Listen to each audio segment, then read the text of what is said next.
Obviously, big news today. Got the commitment out there. Just as far as the decision, what went into it, just your comfort with the coaches, University of Oklahoma, things like that. A lot went into this. It was a big decision for me, and I bet it on myself. Decided to stay home, do what's best for me, make the best decision. That was one of the things that Brent talked about when he first, kind of took the job was keeping in-state kids in Oklahoma, in Norman.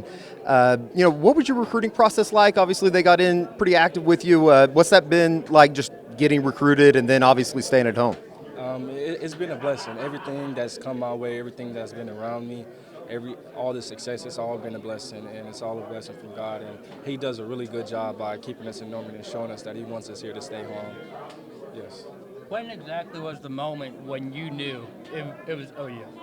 About a week or two ago, they stayed in contact with me every day. If it wasn't one coach, it was another coach. And every time they brought me out on campus, it made me feel at home. They made me feel comfortable to be there. Was it one-sided factor that pushed it over, or was this the entire environment? It was the entire environment. Every time I stepped on campus, it made me feel at home. It wasn't just one time that they wanted to bring me. They brought me up there multiple times to show me that they wanted me there. What's your relationship like with Coach Hall, Coach Valai? Why do you want to go? My relationship with Coach Hall and Coach Valai is very strong. I love both of those coaches. They're both amazing coaches. Every time I step in there, I step in the office, all we do is talk ball. They always talk about how high my IQ is. I love both those coaches. They're amazing coaches, and I look forward to being coached by them.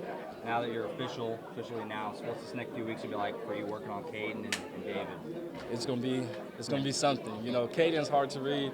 David, I can get to him every now and then, but yeah, it's gonna be a good next few weeks. What's it going to look like when you get to campus? I assume they're bringing you in, play defensive back. Have they said which way they want you to go, safety, cornerback? Because you are so versatile. I'm playing safety when I get there. Whatever DB position I got to play to get on the field, I'm playing. When you looking at your skill set, how would you describe it to those who haven't seen you play yet? I'm very smart on the field. Smart reads. I'm physical. I like hitting. Everything about my game is good. How do you think you fit in with Brent Venables' defense? I fit very good. I've seen a lot of DBs who play there, especially safeties. Some of them aren't the biggest. Some of them are. They got. It's kind of even on both sides, and how they play it, which I'm familiar with already. I like it there. What do you think, for you personally, as an OKPreps guy, do you see yourself as a leader for not just your class of Oklahoma kids, but classes 25, 26 and beyond, like somebody they can look up to moving forward? Definitely, most definitely. I definitely do see myself being a leader as classes behind me as well, not just for this class. Have you gotten to talk to the other defensive back commits in OU's 2024 class, and what's your relationship like with them? Yes, I have Jaden Hardy. We have a pretty strong relationship. Me and JJ, we haven't talked much, but Jaden Hardy, we have a pretty strong relationship. Every time we see each other, it's always good talks and what we want to do in life. How do you think y'all's play styles fit together? We're both very smart on the field. I'm just more physical than he is. He got smart reads, of course. He's an amazing player. He plays both sides of the ball just like me. He's an amazing football player. You talk about that OU target, just group text that you guys are in. Yeah. How active is that, and how hard do you guys push some of the guys that aren't committed in that, or is it just regular old talk? Some of the time it's regular old talk, but other times we talk about playing at OU. We talk about the other schools that's in the run with us, and it's always good talks. It's always good laughs. It's never a dual moment with them. There's never no arguing going on. It's always good talks with them. So I look forward to playing with a lot of them in the group chat. Exciting. David Stone, what is your relationship like with him, and how cool or special would it be if you guys could play together? We've talked about this for a while, playing together since 8U. I met him 8U, Dale City Eagles. We played together all the way up to 12U, and we've been close ever since. And we always talk about playing together. We wanted to play together senior year. Unfortunately, that's not happening. But me and him real tight, real close. What were your emotions like when you made that call to Coach Venables and to see him pop over? Emotions was high, energy was high, kind of nauseous, kind of nervous, but hey, got the job done. What's the excitement level like playing in the SEC?